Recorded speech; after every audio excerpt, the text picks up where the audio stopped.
ରାଜା ମାନଙ୍କର ପାଇଁ, ଅଧିକାରୀ ମାନଙ୍କ ପାଇଁ, ଝିଅ ମାନଙ୍କର କି ପଦପଦବୀ ଅଛି ସେମାନଙ୍କ ପାଇଁ କୌଣସି ଦରିଦ୍ରତାକୁ ସେମାନେ ଡରନ୍ତି ନାହିଁ, ଲୋକଙ୍କୁ ଡରନ୍ତି ନାହିଁ, ପଇସାକୁ ଡରନ୍ତି ନାହିଁ। ଯଦି ମନୁଷ୍ୟ ଜାତି କାହାକୁ ଡରେ ତାହେଲେ ମୃତ୍ୟୁକୁ ଡରେ। ସେ ମୃତ୍ୟୁକୁ ଜଣେ ସାମାନ୍ୟ ବ୍ୟକ୍ତି ବି ଡରନ୍ତି, ରାଜା ମାନେ ବି ଡରନ୍ତି, ପ୍ରଧାନମନ୍ତ୍ରୀ ବି ଡରେ, ସାଧାରଣ ଗରିବଟିଏ ମଧ୍ୟ ଡରେ। କାରଣ ସମସ୍ତେ ଚାହାନ୍ତି କି ପ୍ରକାର ଜୀବିତ ଅବସ୍ଥାରେ ଆମେ ରହିପାରିବା। ଆଉ ଶୟତାନ এই মৃত্যুକୁ ନେଇ ଲୋକମାନଙ୍କୁ 2000 ବର୍ଷ ଧରି ଭୟଭୀତ କରୁଥିଲା। ଲୋକଙ୍କୁ ଭୟର ସୃଷ୍ଟି ପରିବେଶ ସୃଷ୍ଟି କରୁଥିଲା। କାରଣ ଲୋକେ ଭାବନ୍ତି ମୃତ୍ୟୁ ହେଲେ ଆମର ଜୀବନ ଶେଷ ହୋଇଯିବ, ମଣିଷ ଜୀବନର ଅନ୍ତିମ ମୃତ୍ୟୁ। କିନ୍ତୁ ପ୍ରଭୁ କହିଲେ এই পুনরুত্থান দিবস ଏହା ଏକ ରହସ୍ୟମୟ ଦିବସ ଯେ ମୃତ୍ୟୁ ମନୁଷ୍ୟ ପାଇଁ ଅନ୍ତିମ ନୁହେଁ, ସମାପ୍ତ ନୁହେଁ, ଏହା ଏକ ଦ୍ୱାର ଅନନ୍ତ ଜୀବନ ପାଇଁ। ପ୍ରେଜ୍ ଦ ଲର୍ଡ। ସେଥିନିମନ୍ତେ ଖ୍ରୀଷ୍ଟୀୟ ବିଶ୍ୱାସୀଙ୍କର ଆଜି ଆମ ପାଇଁ ଏକ ରହସ୍ୟମୟ ବାକ୍ୟ ପ୍ରଭୁ ଦେଉଛନ୍ତି। ଯେଉଁ ମୃତ୍ୟୁକୁ ନେଇ ଆପଣମାନେ ଭୟଭୀତ ଥିଲେ, ମୁଁ ଭୟଭୀତ ଥିଲି, এই ପୃଥିବୀ ଭୟଭୀତ ଥିଲା, ଶୟତାନ ଯାହାକୁ ଦେଖି ସମସ୍ତଙ୍କୁ ଡରଉଥିଲା, ଆଜି ସେଇ ମୃତ୍ୟୁ ଆଉ ଜୟ ନାହିଁ, ସେ ମୃତ୍ୟୁ ପରାଜୟ ହୋଇଯାଇଛି। ଆସନ୍ତୁ ବାଇବଲ ଖୋଲିବା। ଯେଉଁ ବାକ୍ୟ ଆମେ ପଠନ କଲୁ ମାଥ୍ୟୁ ଲିଖିତ ସୁସମାଚାର ତାର ସେଇ 28 ପଦ 6 ପଦ ପଢିବା।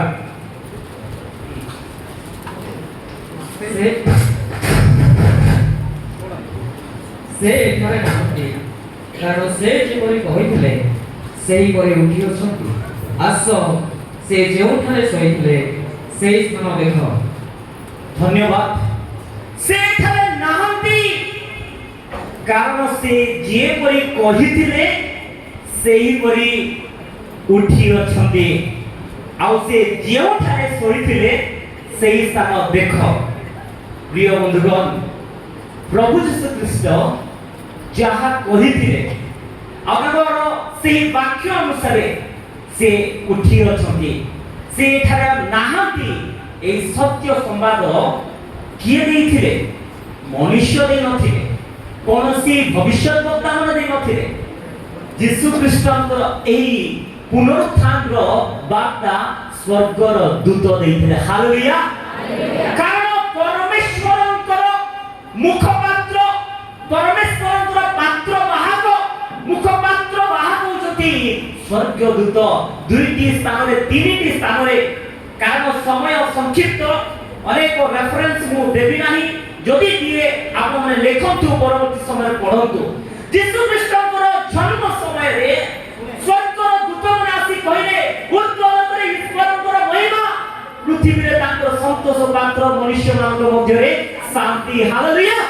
ଯୀଶୁ ଖ୍ରୀଷ୍ଟଙ୍କର ଜନ୍ମ ମଧ୍ୟ କୌଣସି ଭବିଷ୍ୟତବକ୍ତା, କୌଣସି ମନୁଷ୍ୟ সেই স্থাନରେ কହି নଥିଲେ। যদি কহিଥିଲେ କିଏ? ସ୍ୱର୍ଗର ଦୂତ ଆସିକି କଥା କହିଥିଲେ। କାରଣ ପରମେଶ୍ୱର ପ୍ରଭୁ ଯୀଶୁ ଖ୍ରୀଷ୍ଟ ହେଉଛନ୍ତି ସେ ସ୍ୱର୍ଗ ଏବଂ ସେ ସିଂହାସନରେ ଉପବିଷ୍ଟ ହୋଇଥିବା ଆମ ସମସ୍ତଙ୍କର ପ୍ରଭୁ ଅଟନ୍ତି। ହାଲେଲୁୟା। ଆଉ ସେଇ ପରମେଶ୍ୱରଙ୍କର ବାର୍ତ୍ତା ଯଦି କିଏ ଦେଇପାରିବେ ତାହେଲେ ସ୍ୱର୍ଗଦୂତ। କାରଣ ସମ୍ଭବ ଅଛି ଯଦି ମନୁଷ୍ୟ এই ବାର୍ତ୍ତା ଦିଅନ୍ତି ତାହେଲେ ଭୁଲ ହେବାର ସମ୍ଭାବନା ରହିଛି। যদি মনুষ্য কথা কুহতি যদি সত্য ହୁଏ তাহলে ଅନ୍ୟମାନେ ବିଶ୍ୱାସ ନ କରିବାର ମଧ୍ୟ ସମ୍ଭାବନା ରହିଥାଏ। କିନ୍ତୁ କାରଣ ସ୍ୱର୍ଗଦୂତ ଏହି ବାର୍ତ୍ତା ଦେଉଛନ୍ତି ଆଉ ସେଥି ନିମନ୍ତେ ଏହା ସମ୍ପୂର୍ଣ୍ଣ ସତ୍ୟ ଅଟେ। ଆଜି ମଧ୍ୟ ଆଉ ବାକ୍ୟ ଯେଉଁ ପ୍ରକାର ଲେଖା ଅଛି ସେଠାରେ ନାହାନ୍ତି, କାରଣ ସେ ଯେପରି କହିଥିଲେ ସେହିପରି ଉଠି ଅଛନ୍ତି। ପ୍ରେଜ୍ ଦ ଲର୍ଡ। ସେ ଉଠି ଅଛନ୍ତି, ସେ ଜୀବିତ ଅଛନ୍ତି, ସେ ସର୍ବଦା ଜୀବିତ, ମୋ ଯୀଶୁ ଜୀବିତ। ପ୍ରେଜ୍ ଦ ଲର୍ଡ। ଆମେ କାହିଁକି ଭୟଭୀତ ହେବା? ଆଉ ସେଥି ନିମନ୍ତେ ଯେଉଁ ମୃତ୍ୟୁକୁ ନେଇ, ଯେଉଁ ମୃତ୍ୟୁକୁ ନେଇ, ଯେଉଁ ରୋଗକୁ ନେଇ, ଯେଉଁ ପାପକୁ ନେଇ ଶୈତାନ ଆମକୁ ସବୁବେଳେ ବିଚଳିତ କରୁଥିଲା, ଭୟ ପରିବେଶ ସୃଷ୍ଟି କରୁଥିଲା, ପ୍ରଭୁ ସେହି ମୃତ୍ୟୁର ନାହୁଲ ଭାଙ୍ଗିଛନ୍ତି। ଆସନ୍ତୁ ଆମେ ବାଇବଲ ଖୋଲିବା। ପ୍ରଥମ କରନ୍ଥୀୟ ତାର 15 ଅଧ୍ୟାୟର 55 ଏବଂ 56 ପଦ।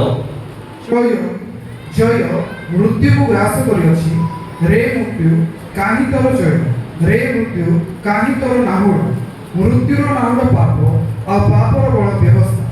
କିନ୍ତୁ ଯେଉଁ ଈଶ୍ୱର ଆମ୍ଭମାନଙ୍କୁ ପ୍ରଭୁ ଯୀଶୁ ଖ୍ରୀଷ୍ଟଙ୍କ ଦ୍ୱାରା ଆମ୍ଭମାନଙ୍କୁ ଜୟ ପ୍ରଦାନ କରନ୍ତି, ତାହାଙ୍କର ଧନ୍ୟବାଦ ହେଉ। Hallelujah hallelujah. ଆମେ ଦେଖୁଛୁ ପ୍ରଥମ କରନ୍ଥୀୟ ତାର 15 ଅଧ୍ୟାୟର ଆଉ 55 ଏବଂ 56 ପଦରେ ଏହି ପ୍ରକାର ଲେଖା ଅଛି ଯେ ଆମେ ସମସ୍ତେ ଜାଣିଅଛୁ ଆଉ ପ୍ରଭୁ ଯୀଶୁ ଖ୍ରୀଷ୍ଟ ପ୍ରେରିତ ପାଉଲ ଏ କଥା କହୁଛନ୍ତି ଆଉ ଏ କଥା ଏହି ପ୍ରକାର କହୁଛନ୍ତି 55 ପଦରେ, ଜୟ ମୃତ୍ୟୁକୁ ଗ୍ରାସ କରିଅଛି। ଯଦି ମୃତ୍ୟୁକୁ କିଏ ଗ୍ରାସ କରିପାରିଅଛି ତାହେଲେ এই পুনরুত্থিত যীশু খ্রিস্টଙ୍କ দ্বারা প্রেজ দ লর্ড জয় মৃত্যুକୁ গ্রাস କରିଅଛି। প্রেরিত ପାଉଲ ଶୟତାନକୁ ଏକ କୌତୁକ ଭାବରେ କହୁଛନ୍ତି, ଶୟତାନକୁ ପଚାରୁଛନ୍ତି, ଶୟତାନ ଦିଆବଳ ଶୟତାନ ତୋର ଶକ୍ତିକୁ ନେଇ ତୁ ଯୋଉ ପ୍ରକାର ବିଭିନ୍ନ ସମୟରେ କହୁଥିଲୁ ଯେ ସମସ୍ତଙ୍କୁ ତ ଫାନ୍ଦରେ ପକେଇଦେବୁ, କିନ୍ତୁ କାହିଁ ତୋର ଜୟ? ତା ଆମେ ଦେଖୁଛୁ ଜୟ ମୃତ୍ୟୁକୁ ଗ୍ରାସ କରିଅଛି, ରେ ମୃତ୍ୟୁ କାହିଁ ତୋର ଜୟ, ରେ ମୃତ୍ୟୁ କାହିଁ ତୋର ନାହୁଡ଼, ମୃତ୍ୟୁର ନାହୁଡ଼ ପାପ ଆଉ ପାପର ବଳ ବ୍ୟବସ୍ଥା। କିନ୍ତୁ ଯେଉଁ ଈଶ୍ୱର ଆମମାନଙ୍କ ପ୍ରଭୁ ଯୀଶୁ ଖ୍ରୀଷ୍ଟଙ୍କ ଦ୍ୱାରା ଆମମାନଙ୍କୁ ଜୟ ପ୍ରଦାନ କରନ୍ତି ତାହାଙ୍କର ଧନ୍ୟବାଦ ହଉ। ହାଲେଲୁୟା। ଆମେ ଦେଖୁଅଛୁ ଏଠାରେ ମୃତ୍ୟୁର ନାହୁଡ଼ ପାପ, ଇଂଲିଶରେ ଲେଖା ହୋଇଛି ଓ ଷ୍ଟିଂ। ନାହୁଡ଼ର ଅର୍ଥ ଯଦି ସରଳ ଭାଷାରେ କହିବାକୁ ଗଲେ ଡିକ୍ସନାରୀ ଭାଷା ଅନୁସାରେ ତା ହେଉଛି ଲାଞ୍ଜ, ବିଷାକ୍ତ ସର୍ପର ଲାଞ୍ଜ। ଆମେ ସମସ୍ତେ ଜାଣିଛୁ ଯେ ସର୍ପର ମସ୍ତକକୁ ଆଘାତ କଲା ପରେ ମଧ୍ୟ ସର୍ପର ଲାଞ୍ଜରେ ବିଷ ଥାଏ ଆଉ ସେ ବିଷ ମାଧ୍ୟମରେ ପୁଣି ଥରେ ଆକ୍ରମଣ କରିବାର ସମ୍ଭାବନା ଥାଏ। କିନ୍ତୁ ଏଇଠାରେ ପ୍ରେରିତ ପାଉଲ ଆଉ ଏହି ପ୍ରକାର ଦେଖୁଛନ୍ତି, ଏହି ପ୍ରକାର କହୁଛନ୍ତି ଗୋଟେ କୌତୁକ ମାଧ୍ୟମରେ, କାହିଁ ତୋର ନାହୁଡ଼, ମୃତ୍ୟୁର ନାହୁଡ଼ ପାପ ପାପର ବ୍ୟବସ୍ଥା। ଆଉ ପ୍ରେରିତ ପାଉଲ କହୁଛନ୍ତି ରେ ମୃତ୍ୟୁ କାହିଁ ତୋର ଜୟ, ରେ ମୃତ୍ୟୁ କାହିଁ ତୋର ନାହୁଡ଼। କାରଣ ଶୟତାନର ସର୍ବର ଯୋଉ ବିଷ ଥିଲା ଆଜି ପର୍ଯ୍ୟନ୍ତ ଏହା ହିଁ ପରମେଶ୍ୱର ମୁଁ ଧ୍ୟାନ କରୁଥିବା ସମୟରେ ଏହି ନିଗୁଡ ତତ୍ତ୍ୱ ରହସ୍ୟ ଆପଣଙ୍କୁ ଦେବା ପାଇଁ ଚାହାନ୍ତି। କଣ ଜାଣିଛନ୍ତି? ଯେଉଁମାନେ ପୁନରୁତ୍ଥିତ ଯୀଶୁ ଖ୍ରୀଷ୍ଟଙ୍କ ନାମରେ ବିଶ୍ୱାସ କରନ୍ତି, ଯେଉଁମାନେ ପୁନରୁତ୍ଥିତ ଯୀଶୁ ଖ୍ରୀଷ୍ଟଙ୍କୁ ହୃଦୟରେ ରଖନ୍ତି, ଆଜି ଯେଉଁ ପ୍ରିୟ ଭାଇ ଭଉଣୀମାନେ ମଣ୍ଡଳୀର ସଭ୍ୟ ହେଲେ, ପୁନରୁତ୍ଥିତ ଯୀଶୁ ଖ୍ରୀଷ୍ଟଙ୍କୁ ବିଶ୍ୱାସ କରି ଆଉ ଏହି ମଣ୍ଡଳୀର ସଭ୍ୟ ହେଲେ, ସେମାନଙ୍କ ପାଇଁ ଏ ସୁସମ୍ବାଦ ଅଟେ। ଏ ସୁସମ୍ବାଦ କଣ ଜାଣିଛନ୍ତି? ଯେ ଯେଉଁ ସର୍ପ, ଯେଉଁ ପୁରାତନ ସର୍ପ, ଯେଉଁ ଦିଆବଳ ଶୈତାନ ଆପଣଙ୍କୁ ସର୍ପ ମାଧ୍ୟମରେ ଆକ୍ରମଣ କରିବା ପାଇଁ ଭୟ ସୃଷ୍ଟି କରୁଥାଏ ଆଉ ସେଇ ସର୍ପର ବିଷ ନାହିଁ। ହାଲେଲୁୟା। ଏହି ପୁନରୁତ୍ଥାନ ଦିବସରେ ସେଇ ସର୍ପର, ସେ ପୁନରୁତ୍ଥାନ ସର୍ପର ବିଷକୁ ପ୍ରଭୁ ଭାଙ୍ଗି ଦେଇଛନ୍ତି। ଆଉ ଏହି ରହସ୍ୟ କୌଣସି ପୃଥିବୀର ଲୋକମାନଙ୍କୁ ଶୟତାନ ଦେବା ପାଇଁ ଚାହାନ୍ତି ନାହିଁ। ଯଦି ଜାଣିଦେବେ ତାହେଲେ ଆପଣ ନା ସର୍ପକୁ ଭୟ କରିବେ ନାହିଁ। ସର୍ପକୁ ଲୋକ ଭୟ କରନ୍ତି କାରଣ ତା ବିଷ ସକାଶେ। ଯଦି ସର୍ପର ବିଷ ଯଦି ନାହିଁ ଆଉ କୌଣସି ବ୍ୟକ୍ତି ସେ ସର୍ପକୁ ଭୟ କରିବେ ନାହିଁ। ଗୋଟେ ସାମାନ୍ୟ ଗୋଟେ ସର୍ପ ଭାବରେ ବା କିଛି ରେପ୍ଟାଇଲ୍ସ ଭାବରେ ଗ୍ରହଣ କରିଦେବେ। ଆଜି ଖ୍ରୀଷ୍ଟୀୟ ଭାଇ ଭଉଣୀ ମାନେ এই কথা শুনନ୍ତୁ।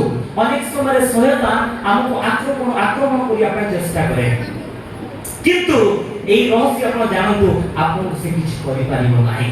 କାରଣ ସେ ସର୍ପର ବିଷକୁ ପ୍ରଭୁ ଛୂର୍ଣ୍ଣ କରିଦେଇଛନ୍ତି, ପ୍ରଭୁ ଭାଙ୍ଗି ଦେଇଛନ୍ତି ଏବଂ ଆପଣମାନଙ୍କୁ ଜୟ କରନ୍ତି। ପ୍ରେଜ୍ ଦ ଲର୍ଡ। ଯଦି ମେଡିକାଲ ୱାର୍ଡରେ କହିଲେ ରିଜରେକ୍ସନ୍ ବା ପୁନରୁତ୍ଥାନ ଏକ ଆଣ୍ଟିଡୋଟ୍ ପରି।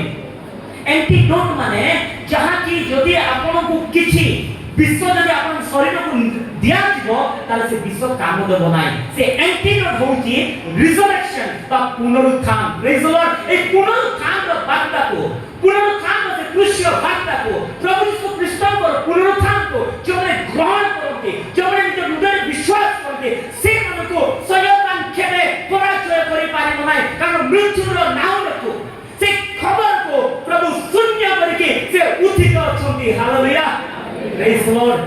मोर प्रिय भाई भूमि गण मोर प्रिय भाई भूमि माने यह परमेश्वर चाहती जे आमे समस्ते हृदय सहित प्रभु को विश्वास करिबा कारण प्रभु हमन को प्रेम करती एवं आपण मन को गुटे अनेक दिन आपण मन अपेक्षा थिबे आ से विषय मु कहिया पई चाहूची आपण मन जेतले बाइबल पढिबे अनेक जगह रे आपण मन देखिबे जे यीशु अनेकों को मृत्यु उठे छथि अनेकों को मृत्यु उठे छथि और यीशु ख्रीष्ट पुनरुत्थान समय मध्य अनेक साधु संत माने मध्य मृत्यु उठिले हेले यीशु ख्रीष्ट पुनरुत्थान एवं अन्य मानकर मृत्यु उत्थान कोन पार्थक्य ओटे से विषय में आपण मन को कहिया पाई चाहूची प्रिय बंधुगण यदि आपण माने देखिबे यीशु ख्रीष्ट पुनरुत्थान को और ग्रीक भाषा रे एनास्थेसिस हुआ जाए एनास्थेसिस एनास्थेसिया में एनास्थेसिया होची से पेनफुल इंजेक्शन जहा कि आपण मन जानते किंतु ग्रीक भाषा रे पुनरुत्थान यीशु ख्रीष्ट पुनरुत्थान को एनास्थेसिस हुआ जाए एनास्थेसिस का अर्थ से व्यक्ति जे कि गौरवमय शरीर रूप धारण करी से पुनरुत्थान होने एवं मृत्यु रा आत्मा से केबे करिबे नाही प्रेज लॉर्ड मृत्यु ताको स्पर्श करि पारिबो नाही ताको एनास्थेसिस हुआ जाए आ एहा केवल प्रभु यीशु ख्रीष्ट को पाखरे से शक्ति अछि आमे देखियो जदि आमे देखिबा जोहन लिखित सुसमाचार तर 11 अध्याय रो से 42 पद रो जदि आमे देखिबा यीशु लाजर को मध्य मृत्यु उठेइले यीशु अनेक को मृत्यु उठेइले आमे साधु संत मध्य आमे देखुछु से माने मध्य मृत्यु उठिले किंतु से मृत्यु उठिबार अर्थ हला अल्प क्षण पाई से मृत्यु उठी छथि से गौरवमय रूप आ परिधान करि नाहंती ताको इंग्लिश ग्रीक भाषा रे एगिरोस बोली कहा जाए ग्रीक भाषा रे एगिरोस बोली कहा जाए आ ता बाइबल रे 140 थर लिखा जाय अछि प्रिय बंधुगण आज से पुनरुत्थान प्रभु यीशु ख्रीष्ट हमको एही वार्ता देबा पई चाहउछंती जो माने प्रभु को विश्वास करते से उनको मृत्यु के स्पर्श करि पारिबो नाही मृत्यु जहाँ की मनुष्यर अंत बोली कहा जाउथिला मृत्यु जहाँ मनुष्यर शेष बोली कहा जाइथिला किंतु वर्तमान the death has become a door to the eternal life मृत्यु अनंत जीवन पाए एक द्वार पालिटी जाई अछि हालेलुया आउ मृत्यु को भय करिवार आवश्यकता नाही आपण माने भय करछथि कि यदि भय करनांती प्रभु को धन्यवाद देबा प्रभु मृत्यु को विजय देबा से धन्यवाद देई एक उच्च प्रकार दे प्रभु को गौरव करिबा हालेलुया केते कोन कोई पड़ी कबर जदी शून्य पड़ी कबर जदी खाली पड़ी आज दिन रे किए सही परिबे नाही ना शैतान सही परिबो ना फारसी सादुसी प्रधान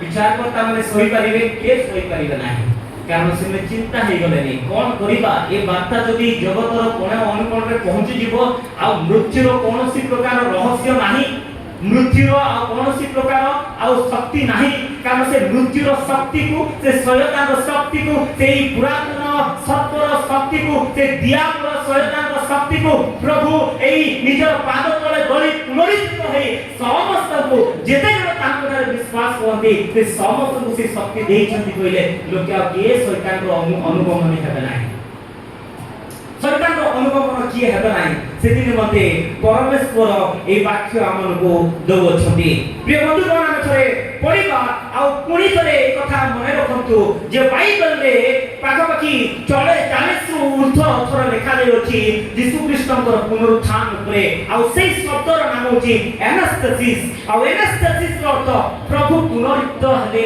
गौरवमय वस्त्र परिधान करी पुनरुत्थित हेले किंतु राजाଙ୍କର जीवन जदि देखिबा थरे हम पढिबा जॉन पुस्तक का 1 अध्याय तुम्हें जे सर्वदा मोर प्रार्थना सुनि थाओ एहा मु जानि थिबी किंतु जेउ लोक समूह चतुर्थी करे ठिया होई अछंती तुम्हें मते प्रेरणा करियछ बोली सेमाने जेपरि विश्वास करिवे एथि पई सेमानको हेतु मु एहा कहिली ओके 43 44 पढंदु से एहा को उच्च स्वरे डाकिले लाजर बाहरी आस मृत लोकटी बाहरी आसिला ताको हाथ ओ पाद समाधि वस्त्र रे बंधा होइतिला पुणी ताको मुखरे खंडे गामुछा बुड़ा होइतिला जीसु सेमानको कहिले ଏହାଙ୍କ ବନ୍ଧନ ଫିଟାଇ ଚାଲିବାକୁ ଦିଅ। ଧନ୍ୟବାଦ।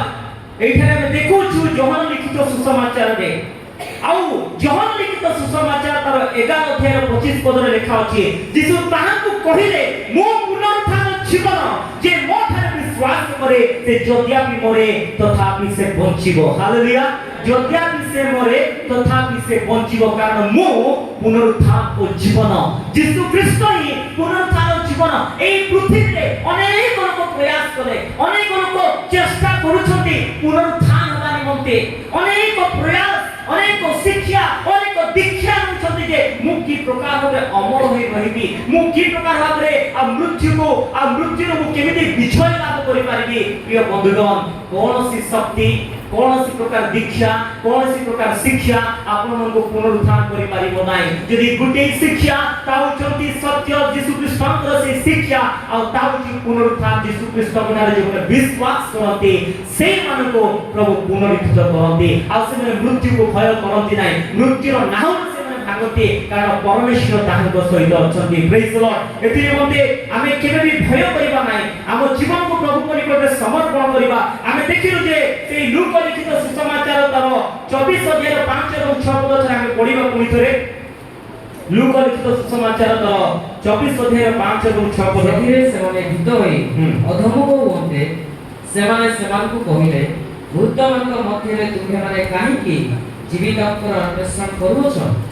ସେ ଏଠାରେ ନାହାନ୍ତି ମାତ୍ର ଉଠିଅଛନ୍ତି। ମନୁଷ୍ୟ ପୁତ୍ରଙ୍କୁ ଯେ ଅବଶ୍ୟ ପାପୀମାନଙ୍କ ହସ୍ତରେ ସମର୍ପିତ ହୋଇ କ୍ରୁଶରେ ହତ ହେବାକୁ ଓ ତୃତୀୟ ଦିବସରେ ପୁନରୁତ୍ଥାନ କରିବାକୁ ହବ।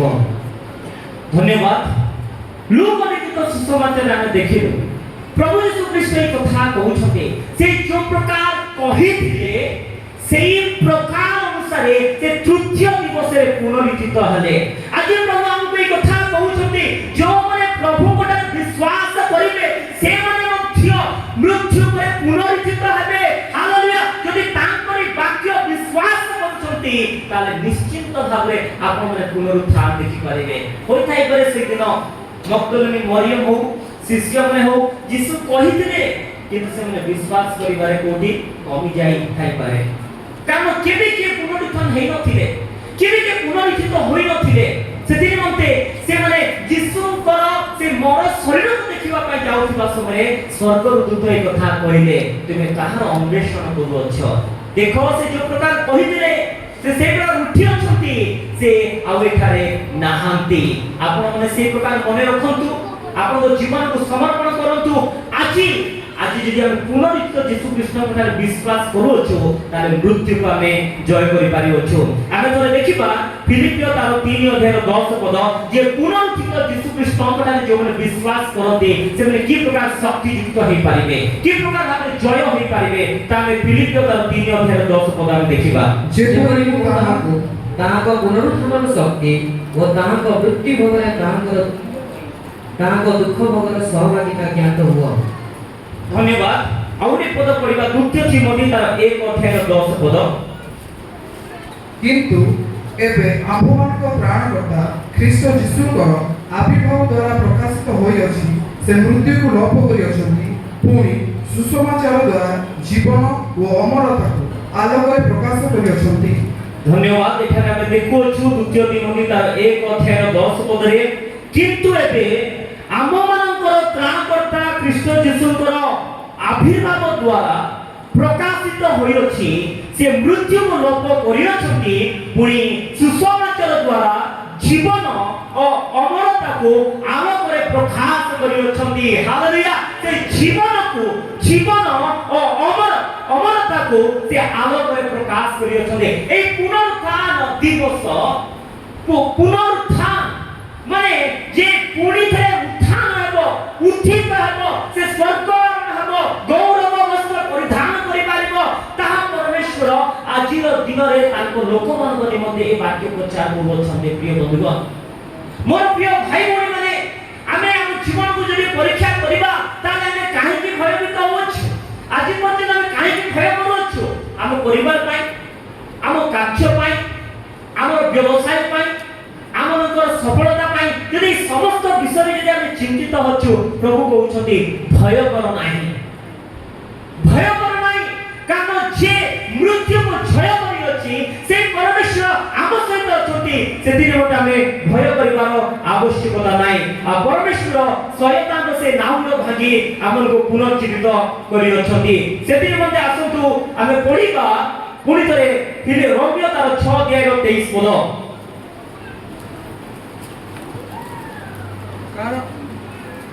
कारण पापर वेतन मृत्यु किंतु ईश्वर अनुग्रह दान आम्भमानक प्रभु जीशु ख्रीष्ट सहभागितारे पापर वेतन मृत्यु हेले सुदा प्रभु यीशु ख्रीष्टଙ୍କର अनुग्रह दया सकाशु आमे अनंत जीवन प्राप्त होइछु এই পুনरुত্থান দিবসরে অনেক সময় শয়তান অনেক চেষ্টা কলা যে লোকমানকু শিষ্যমানকু এবং প্রভু যীশু খ্রিস্টଙ୍କୁ যে ভয়র পরিবেশ সৃষ্টি করিয়া পাই আর সেদিন মধ্যে শয়তান সমস্ত যোজনা এই দিনরে সম্পূর্ণ ভাবে লোপ পাইগলা কারণ মৃত্যু প্রভু জয় করে আপনাদের জীবন অছন্তি সে মতে জয় করিয়া পাই উদ্ধার করিবে জয় করিয়া পাই মো সহমতি হেবে এদিন মধ্যে মোর প্রিয় বন্ধুগণ আমার জীবনকু এই পুনরুত্থিত যীশু খ্রিস্টଙ୍କ নিকটে আমি সমর্পণ করিবা এহা ঠাରୁ বড় সম্বাদ আর কিছু ନାହିଁ এই জগতরে এই ঠাରୁ বড় সম্বাদ আর কিছু ନାହିଁ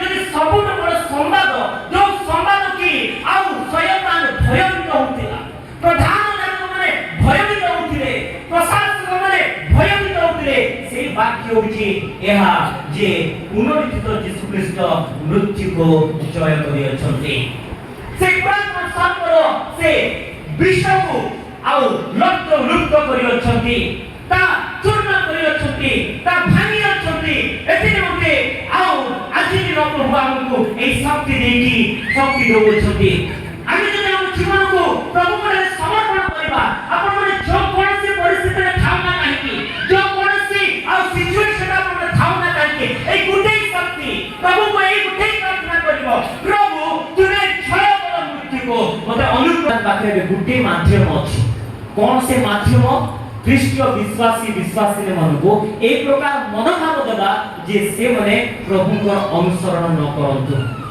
তাক বন্ধুকরে শয়তানর বন্ধুকরে আগুলি নাই আপন ফুটেইকি আপন আক্রমণ করিয়া পাই কারণ প্রভু তা নষ্ট করে ଦେଇଛନ୍ତି যে সর্বর পাখরে বিষ নাই আপনକୁ আক্রমণ করিয়া পাই প্রভু সে বিষକୁ চূর্ণ করে ଦେଇଛନ୍ତି ସେ ମୃତ୍ୟୁକୁ ଜୟ କରି ଅଛନ୍ତି ତାହେଲେ ଆଜି ଆପଣମାନଙ୍କ ପାଖରେ ଗୋଟିଏ ହିଁ ମାଧ୍ୟମ ଅଛି ପ୍ରଭୁଙ୍କ ନିକଟରେ ନିଜ ଜୀବନକୁ ସମର୍ପଣ କରନ୍ତୁ ଆଉ ଏହି ସମୟରେ ଆମେ ଦେଖିବା ଯେ ପରମେଶ୍ୱର ଏ ମୃତ୍ୟୁରେ ଏହି ପୁନରୁତ୍ଥାନ ଦ୍ୱାରା ଆମକୁ ଏକ ବିଜୟ ଦେଇ ଅଛନ୍ତି ରୋମିଓ ତାର 6 ଅଧ୍ୟାୟର 4 ପଦ ଆମେ ପଢିବା ରୋମିଓ ପୁସ୍ତକ ତାର 6 ଅଧ୍ୟାୟର 4 ପଦ ଅତଏବ ଆମ୍ଭେମାନେ ବାପ୍ତିସ୍ମ ଦ୍ୱାରା ମରଣରେ ତାହାଙ୍କ ସହିତ ସମାଧିପ୍ରାପ୍ତ ହୋଇଅଛୁ ଯେପରି ଖ୍ରୀଷ୍ଟ ପିତାଙ୍କ ଗୌରବ ଦ୍ୱାରା ମୃତମାନଙ୍କ ମଧ୍ୟରୁ ଯେଉଁ ପ୍ରକାର ଉତ୍ଥାପିତ ହେଲେ ଆମ୍ଭେମାନେ ମଧ୍ୟ ସେହି ପ୍ରକାର ଜୀବନରେ ନୂତନ ଭାବରେ ଆଚରଣ କରୁ ଧନ୍ୟବାଦ ରୋମିଓ ପୁସ୍ତକ ତାର 6 ଅଧ୍ୟାୟର 4 ପଦ ଲେଖା ଅଛି ଯେପରି ଆମ୍ଭେମାନେ ଆଉ ପାପର ଦାସତ୍ୱରେ ନ ରହୁ ଏଥିପାଇଁ ପାପର ଶରୀର ବିନଷ୍ଟ ହେବା ନିମନ୍ତେ ଆମ୍ଭମାନଙ୍କର ପୁରାତନ ସ୍ୱଭାବ ଯେ ତାହାଙ୍କ ସହିତ କ୍ରୁଶରେ ହତ ହୋଇଅଛି ଏହା ତ ଆମ୍ଭେମାନେ ଜାଣୁ କାରଣ ଯେ ମରିଅଛି ସେ ପାପରୁ ମୁକ୍ତ ହୋଇଅଛି କିନ୍ତୁ ଆମ୍ଭେମାନେ ଯଦି ଖ୍ରୀଷ୍ଟଙ୍କ ସହିତ ମରିଅଛୁ ତାହେଲେ ଆମ୍ଭେମାନେ ଯେ ତାହାଙ୍କ ସହିତ ମଧ୍ୟ ବଞ୍ଚିବା ଏହା ଆମ୍ଭେମାନେ ବିଶ୍ୱାସ କରୁ ହାଲେଲୁୟା ଆମ୍ଭେମାନେ ଯଦି ସେ କ୍ରୁଶରେ ଖ୍ରୀଷ୍ଟଙ୍କ ସହିତ ଯଦି ହତ ହେବା ତାହେଲେ ଆମ୍ଭେମାନେ ମଧ୍ୟ ବଞ୍ଚିବା ଆମକୁ କୌଣସି ଶକ୍ତି ଆକ୍ରମଣ କରିପାରିବ ନାହିଁ ଖ୍ରୀଷ୍ଟିଆନ ବିଶ୍ୱାସୀ ମାନଙ୍କୁ ଅନେକ ସମୟ ଆମେ ଭାବୁଛେ ଆମକୁ କିଏ ଆକ୍ରମଣ କରିପାରିବ ଆମକୁ କିଏ ଆକ୍ରମଣ କରିପାରିବେ ନାହିଁ এই শরীরକୁ আক্রমণ କରିପାରିବେ କିନ୍ତୁ এই ଆତ୍ମାକୁ କିଏ ଆକ୍ରମଣ କରିପାରିବେ ନାହିଁ ଯୀଶୁ ଖ୍ରୀଷ୍ଟଙ୍କ ସହିତ ଯୋଉମାନେ ସେ କ୍ରୁଶରେ ହତ ହୋଇଅଛନ୍ତି ଯୋଉ ପ୍ରକାର ଯୀଶୁ ଖ୍ରୀଷ୍ଟ ସେଇ ମୃତ୍ୟୁର ବିଜୟ ପାଇଲେ ଆମେମାନେ ମଧ୍ୟ ସେ ପ୍ରକାର ବିଜୟ ପାଇବା এই ପୁନରୁତ୍ଥାନ ଦିବସରେ ପ୍ରଭୁ এই ବାର୍ତ୍ତା ଦେଉଛନ୍ତି ବିଜୟର ବାର୍ତ୍ତା ପ୍ରିୟ ବିଶ୍ୱାସୀ ମନ ସମାପ୍ତ କରିବା ପୂର୍ବରୁ ମୁଁ ଆପଣଙ୍କୁ ଆଉ ଗୋଟେ ପଦ ପଢ଼ିବା ପାଇଁ ଚାହୁଁଛି ବା କହିବା ପାଇଁ ଚାହୁଁଛି ପ୍ରଥମ ଥେସଲୋନିୟ ତାର 4 ଅଧ୍ୟାୟର 16 ପଦ ଆମେ ପଢ଼ିବା ପ୍ରଥମ ଥେସଲୋନିୟ ତାର 4 ଅଧ୍ୟାୟର 16 ପଦ କାରଣ ପ୍ରଭୁ ଆପେ ଆଦେଶ ଦେଇ ପ୍ରଧାନ ଦୂତଙ୍କ ସ୍ୱର ଓ ଈଶ୍ୱରଙ୍କ ତୁରୀବାଦ୍ୟ ସହିତ ସ୍ୱର୍ଗରୁ ଅବତରଣ କରିବେ ସେଥିରେ ଯେଉଁମାନେ ଖ୍ରୀଷ୍ଟଙ୍କ ଠାରେ ଥାଇ ମରିଅଛନ୍ତି ସେମାନେ ପ୍ରଥମରେ ଉଠିବେ ହାଲେଲୁୟା ଯୋଉମାନେ ଖ୍ରୀଷ୍ଟଙ୍କର कृष्णଙ୍କର ସହିତ ରହି ମରି ଅଛନ୍ତି ସେମାନେ ପ୍ରଥମରେ ଉଠିବେ ଆଉ ଏହା ପରମେଶ୍ୱର ଆଜି ଆମକୁ ଏହି ବାର୍ତ୍ତା ଦେଉଛନ୍ତି ପ୍ରିୟ ବନ୍ଧୁଗଣ ଆଜି ଆମେ କୃଷ୍ଣଙ୍କ ସହିତ ଅଛୁ କି ଏ ପୁନରୁତ୍ଥାନ ଦିବସରେ କୃଷ୍ଣଙ୍କ ସହିତ ତାଙ୍କ କ୍ରୁଶରେ ହତ ହୋଇଅଛୁ କି ଏବଂ କୃଷ୍ଣଙ୍କ ସହିତ ଆମେ ବାପ୍ତିସ୍ମ ନେଇ ତାଙ୍କ ସହିତ ପୁନରୁତ୍ଥିତ ହୋଇଅଛୁ କି ଯଦି କୃଷ୍ଣଙ୍କ ସହିତ ଆମେ ମୃତ୍ୟୁବରଣ କରିଅଛୁ ତାହେଲେ ପରମେଶ୍ୱର ଏ କଥା କୁହନ୍ତି ସେ ପ୍ରଥମରେ ତାଙ୍କ ଦ୍ୱିତୀୟ ଗମନରେ ଯେତେବେଳେ ତୁଳି ବାଜିବ এই বাক্য ଆମକୁ ଦେଉଛନ୍ତି ଯେ ସେ ପ୍ରଥମରେ ଆମକୁ ଉଠାଇବେ ପ୍ରେଜ୍ ଦ ଲର୍ଡ ପ୍ରିୟ ବନ୍ଧୁଗଣ এই ସମୟରେ ଆସନ୍ତୁ ଆମ ଜୀବନକୁ ପରୀକ୍ଷା କରିବା এই ପୁନରୁତ୍ଥାନ ଦିବସରେ ଆମେ ପ୍ରକୃତରେ ପୁନରୁତ୍ଥିତ ହୋଇଅଛୁ କି ପୁନରୁତ୍ଥିତ ଯୀଶୁ ଖ୍ରୀଷ୍ଟଙ୍କ ସେ ଶକ୍ତିକୁ ଆମେ ପାଇପାରିଅଛୁ କି ଯଦି ନାହିଁ ଏହା ଏକ ଉପଯୁକ୍ତ ସମୟ ଆମ ଜୀବନକୁ ପ୍ରଭୁଙ୍କ ନିକଟରେ ସମର୍ପଣ କରିବା ପାଇଁ କାରଣ ବିଶ୍ୱାସ କରନ୍ତୁ ଯାହା ପାଖରେ ସେ ପୁନରୁତ୍ଥିତ ଯୀଶୁ ଖ୍ରୀଷ୍ଟଙ୍କର ରକ୍ତ ଅଛି ଯାହା ପାଖରେ ପୁନରୁତ୍ଥିତ ଯୀଶୁ ଖ୍ରୀଷ୍ଟଙ୍କର ନାମ ଅଛି ଯାହା ପାଖରେ ପୁନରୁତ୍ଥିତ ଯୀଶୁ ଖ୍ରୀଷ୍ଟଙ୍କର ଶକ୍ତି ଅଛି ଶୟତାନ ଆପଣଙ୍କ ପାଖକୁ କେବେ ଆସିପାରିବ ନାହିଁ ପୁନରୁତ୍ଥାନ ପରେ ଶୟତାନ ଯୀଶୁ ଖ୍ରୀଷ୍ଟଙ୍କ ସମ୍ମୁଖୀନ କରିବା ପାଇଁ ସାହସ କରିପାରିଲା ନାହିଁ ତା ପୂର୍ବରୁ ଆମେ ଦେଖିଛୁ ଯେ ଶୟତାନ ତିନି ଥର ଯୀଶୁଙ୍କୁ ପରୀକ୍ଷା କରିଛି କିନ୍ତୁ ପୁନରୁତ୍ଥିତ ପରେ ଶୟତାନ ପାଖରେ ବଳ ନାହିଁ ଯୀଶୁଙ୍କର ସମ୍ମୁଖୀନ କରିବା ପାଇଁ ଯେଉଁମାନେ ଯୀଶୁଙ୍କ ନାମରେ ପୁନରୁତ୍ଥିତ ହୋଇଅଛନ୍ତି